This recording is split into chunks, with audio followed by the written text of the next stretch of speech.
my wife and I say we'd be married, it'd be 30 years in July. So for our 25th, I mean, we just never had a chance to travel. Hey.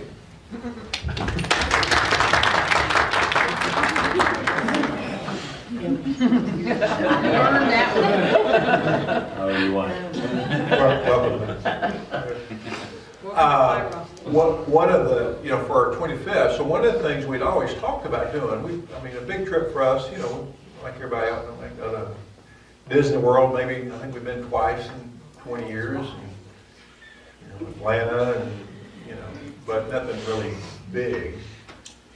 So one of our dreams was to go to Hawaii. So, unbeknownst to her, I started saving up about a year before that. Had a little envelope hidden away, had Hawaii written on it, and I took away money, over the course of the year. And so I let the kids in on it, and some of y'all are too young, but some of it. Anybody remember Don Ho? Okay, Tiny Bubble. So at Christmas, I had downloaded the Don Ho Tiny Bubble.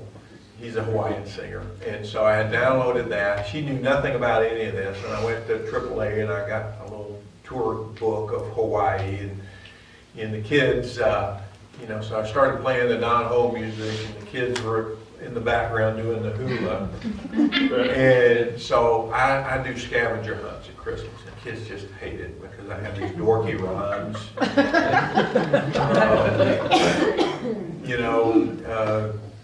Don't be a toad, look behind the commode. Literally, that's one of my clues. They're a little scared to look behind the commode, but I'll leave clues. So I'd leave clues for Janet, all over the house. And so I had hidden the tour book, and so we wrapped it up, and so she looked at the book, and it still hadn't registered. She's like, well, that's great, a tour book of Hawaii, like, why would you want me to read this? I said, honey, we're going. And she, so it was just a great reaction. But that was a dream. That was a dream that we'd had for years, and, saved up for that, and it was just a great trip. You ever come to my office, you'll see photos of that trip on the wall, and it was just one of those neat things that, able to say, gosh, we really did that, and because we saved for the year, we paid cash, it was just really a cool thing. There was no debt involved. I enjoy playing golf, and I played a little bit in high school and college, and there's a course, it's called Kapalua, and the opening of the PGA season is at this course. So it was last week, and it was so much fun watching them play. It's like, I was there, I got to play it. So dreams can, so it can be any kind of dream, but it's important. So if you're able to talk about some of your dreams, I really encourage you not just let it end with a nice discussion. Talk about a plan to make it happen. Some of the dreams may be short term. Some of it may be things you can do within the next few days or weeks. Some of it you may take some planning, and you may have to plan for a year or two to make that thing happen. But it can happen. And I think that's important. So be intentional in taking that next step to talking about that, not only individually with what you want to do, some goals you have for yourself, some dreams you may have, but for y'all as a couple as well. A couple of books I wanted to show you that are on the table, but it ties in with some things we've discussed. This is a book called To Forgive as Human, and it just talks about how to put your past in the past. So this is written, all these are from a Christian perspective, so I just wanted to mention this book. This is a book I've used for probably over 20 years now. It's called The Wounded Heart, and it's for anyone who suffered any kind of sexual abuse. I've worked with, studies will show that roughly 1 in 3 women have been sexually abused by the age of 18, and one out of about every 5 or 6 men have been sexually abused by 18. With the guys, it's a little harder to know because, guys don't talk about it as openly. But this is a very good book. If you know of anyone that's encountered that, called The Wounded Heart, written by Dan Allender. I've heard him speak on a number of occasions. Truly a man of God, and there's a workbook that accompanies this. I would suggest, if you know of anyone, that they get both the book and the workbook. But it will really help you identify how it's impacting your life, but also how to work through it.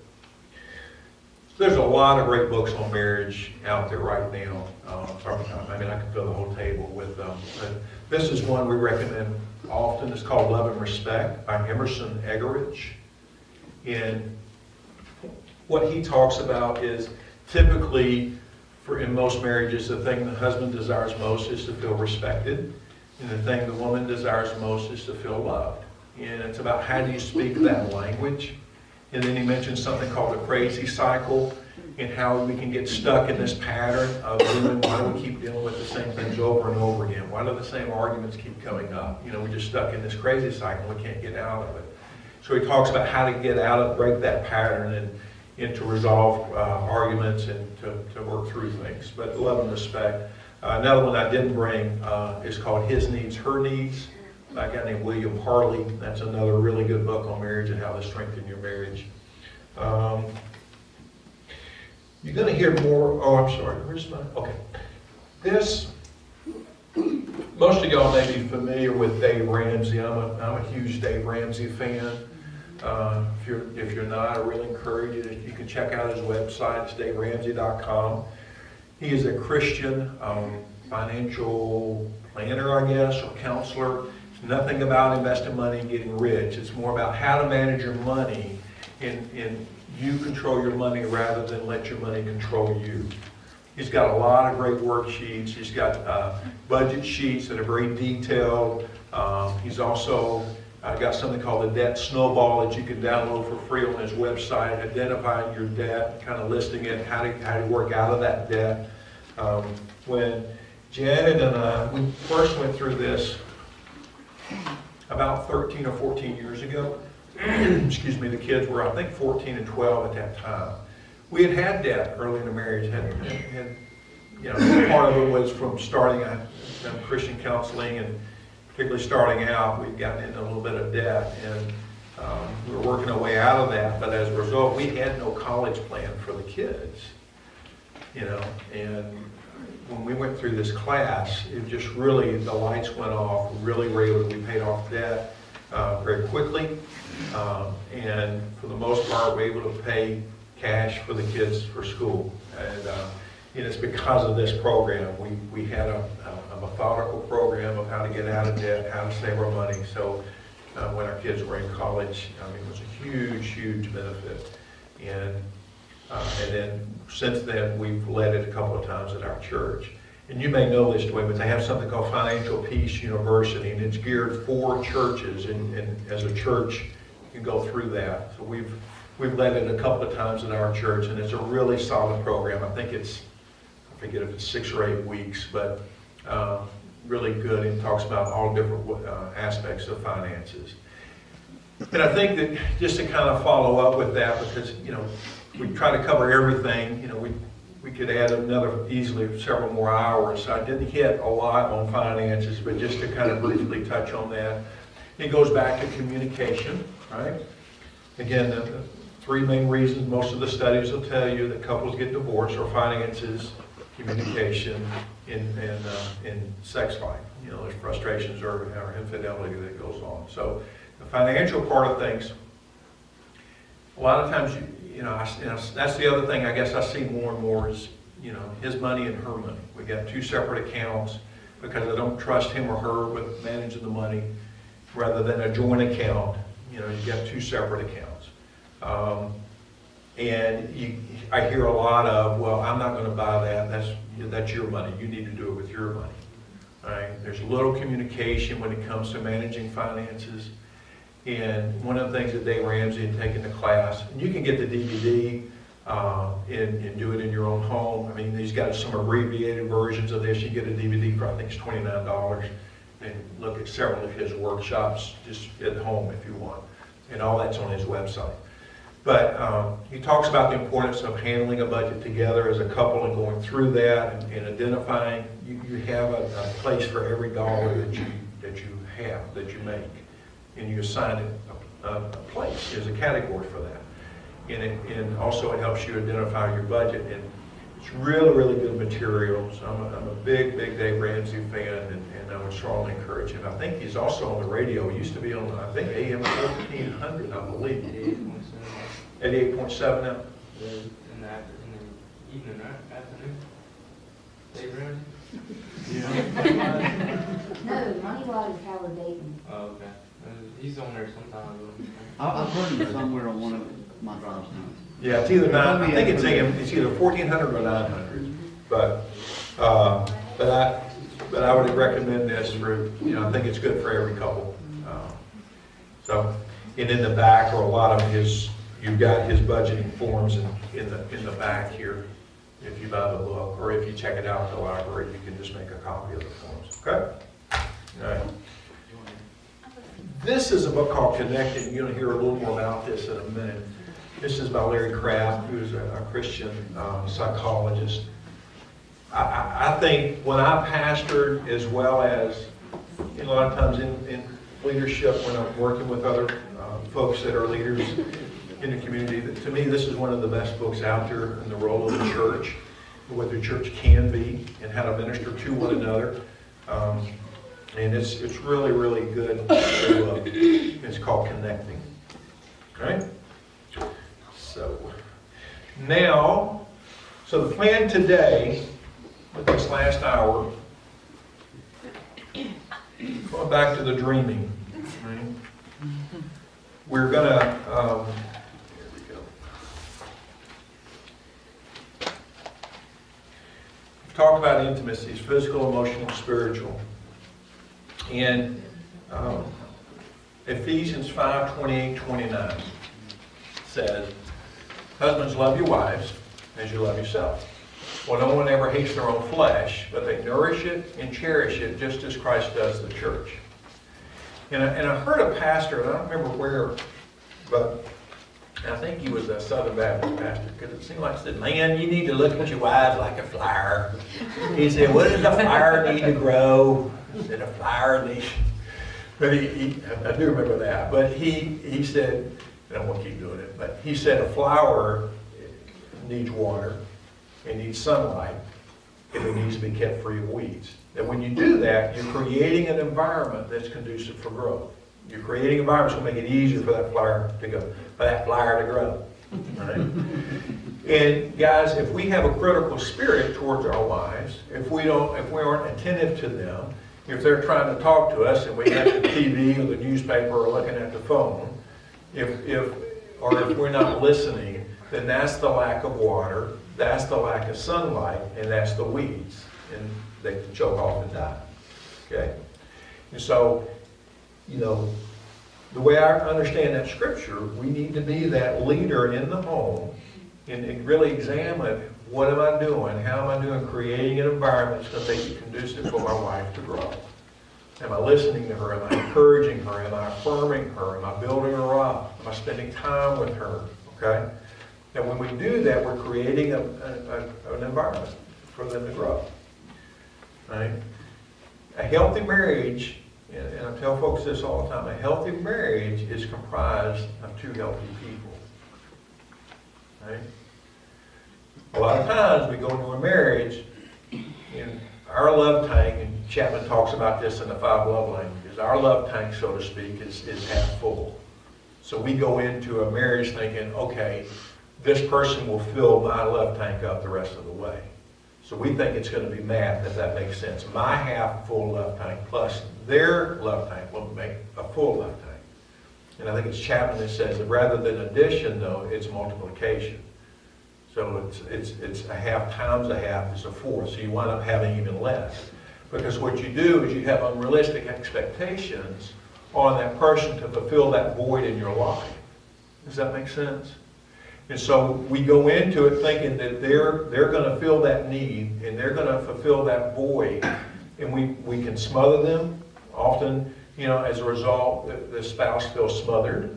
Or we have unrealistic expectations on them to meet all of those needs. And only God can meet those needs, but we've been let down so many times by other people. We think we finally found that person.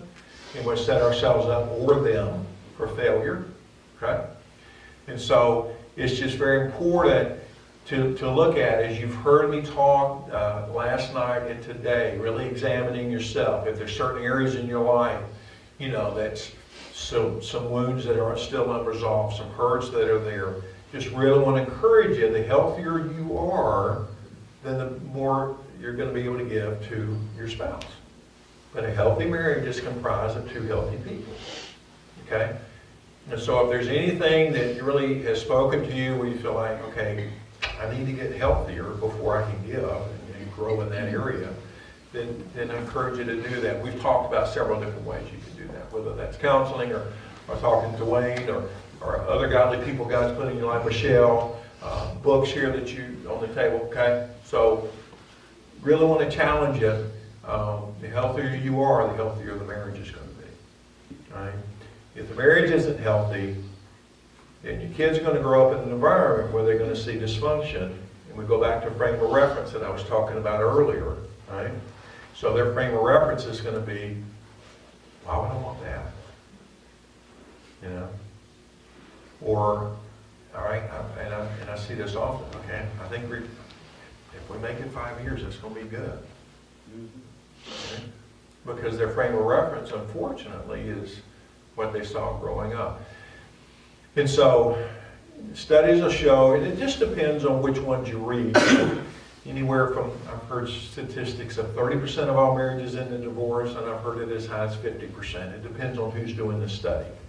But the important thing is the marriage you're, all right, in roughly anywhere from 50 to 65% of second marriages end in divorce, and roughly 75 to 80% of third marriages end in divorce. Right? Important thing to take away from that, the marriage that you're in now should be your last one. That's our prayer. That this is it. Right? There's not going to be any more. Right? Because the odds are against you. Okay? And so, it's important that you plant your flag in the ground, the banner, and you decide, okay, our marriage is worth fighting for. That you love each other enough, even though you're stuck or you're not sure how to get beyond certain things, that your marriage is worth fighting for, and you're going to do that. Probably about 15 years ago or so. Remember I mentioned the word acedia, acceptable mediocrity. That's where my wife and I were. We were in acceptable mediocrity. And I saw the writing on the wall and I didn't like it. Divorce wasn't an option. We didn't think about that. But I wasn't happy. And I think deep down she wasn't happy. But again, the environment she grew up in, she's not going to voice that, right? Because conflict was a bad thing. And I just decided, okay, we've got to do something about this. I want to be excited about coming home. I want her to be excited about seeing me. I want us to enjoy being together. And so I began thinking about, okay, we need to go talk to somebody. Well, the problem was people I want to go talk to work for me, and so I didn't know where to go. And so did some research and found somebody in Jacksonville, Florida. So when I approached my wife about it, I said, honey, I think, I really want us to go and talk with someone. And, I just don't want us to get stuck. I don't want us to become stagnant. I love you too much to accept that. And she responded like I thought, because again, conflict and dealing with problems is, and she said, I don't want to go. I said, darling, I'm not asking you. We're going to do it because I don't want to accept. I love you too much to settle for less. And so, for a few months, we drove 2.5 hours to get to the therapist. We'd have our hour session. We'd drive 2.5 hours back. Best investment I ever made. Right? And we have a great marriage. Again, it wasn't bad before, but it was hovering around the 5. And I was concerned about where it was going to go if we didn't address it. And I decided I just did not want to settle for less. And God honored that. So again, I want to challenge you. Look at where your marriage is now. You've talked about things, you've shared hopes and dreams, you've talked about conflict, you've talked about where God fits into your marriage.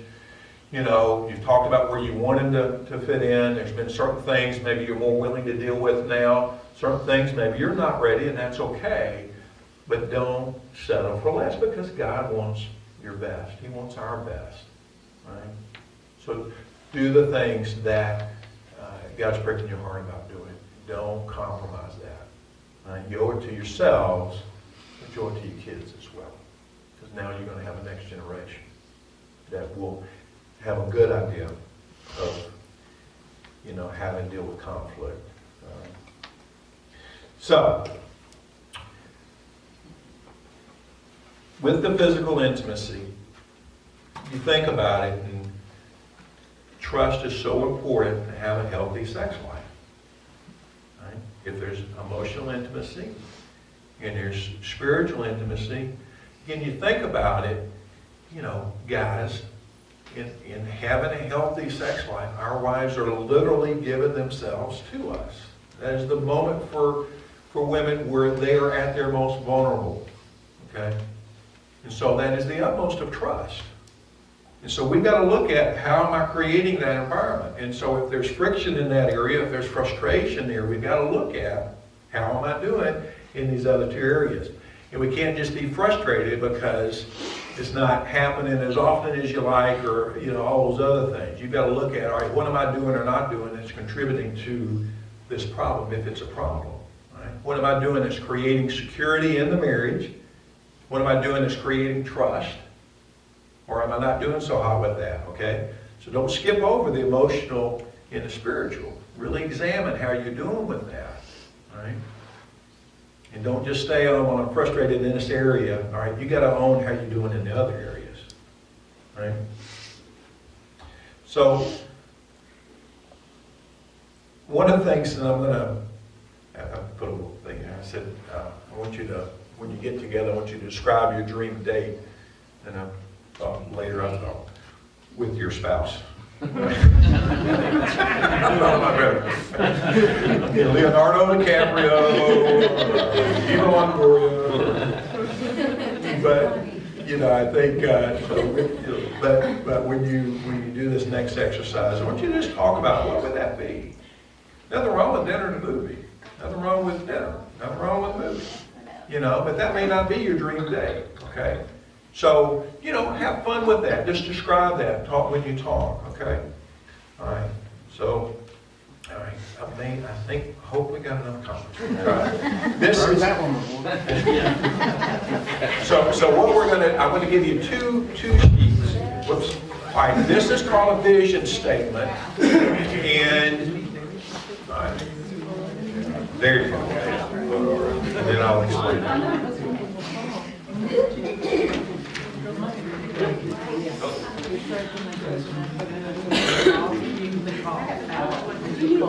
No, you can have that. Okay. Yeah, you should get one of each. Yeah. Okay. I wanted to read this to you from Larry Crabb's book, because this is an excerpt. What you have, that vision statement is from this book. Okay. And also, so let me read this to you.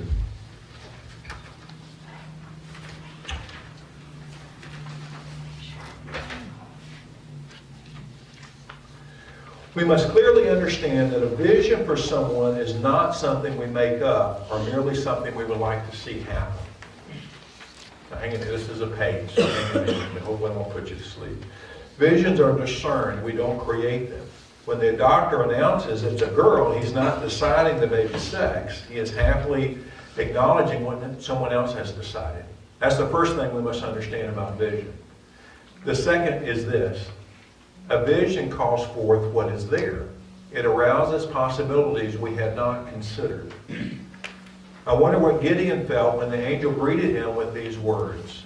The Lord is with you, mighty warrior. That's from Judges 6:12. To that point, Gideon had never fought a battle. How did the angel know he was a strong fighter? It was a vision. And a rather improbable one at that. Gideon was hiding from the enemy when he was addressed as a mighty warrior. The angel's words were like someone greeting a bumpy brown sphere, smaller than a billiard ball, with the words, "Hail, mighty oak tree." If we can see the life within the acorn, we can then see its possibilities. What happened inside Moses when God spoke to him from the burning bush and said, "You're the man. Go deliver my people from Egypt"? 40 years earlier, Moses would likely have replied, "Good choice. You've got an eye for talent. I'm well connected, I'm a powerful leader, and a great speaker. Let's get started. Here's my plan." But after 4 decades of desert living away from all the action, with memories of a bungled effort to free his people, Moses had lost his confidence. In his estimate, he was badly unqualified and underqualified for the job. Just the idea of returning to Egypt filled him with anxious doubt. Like a movie star well past his prime, Moses couldn't picture himself heading up a cast of thousands. It was at that point, with his confidence stripped, that God called him to a vision of what he could become. From his earliest days, Moses was under the protection of a God who was preparing him for his part in the drama. When he heard God say, "I am sending you to Pharaoh to bring my people, the Israelites, out of Egypt," did he hear a bell ring he had heard before? We're told that Moses persevered because he saw him who was invisible. Did he have an unrelenting but for years vague and obscure sense of destiny? When God announced his plan, did Moses say somewhere in his heart, "Yes, I am the man. This is what I am to do. I cannot and I do not want to escape this call"? Remember, I talked with you earlier that part of counseling, of course not just counseling, but as we release issues, as we work through them, then we can hear more clearly God's voice for our lives and hear his direction and his leading. For some of us, past things have gotten in the way of that. What I've given you is what's called a vision statement. I've done this off and on for years. And so I've given you 2 things. This right here is a letter, and that'll help you understand better what I'm asking you to do. This is a letter that Larry Craft wrote to his wife, Rachel, and also Rachel's letter to Larry, using what potential remains unrealized because of undealt with weaknesses. How does this person uniquely bless me? How does that tell me? What does that tell me about the character strengths that God is especially weaving into the fabric of this person's soul? And so your assignment is, in that statement on page 188, 189, that's what you have. That's the letter. So here's your assignment. Write a vision statement about your spouse and share what God's laid on your heart. Does that make sense? So you're going to write, so Brad, you're going to write that about Terry, and you're going to fill yours out for Brad. Does that make sense? All right? So I want you to do that, and then what I want you to do is read it to the other one. Read your vision statement, what you wrote. All right? Any questions? Does that make sense?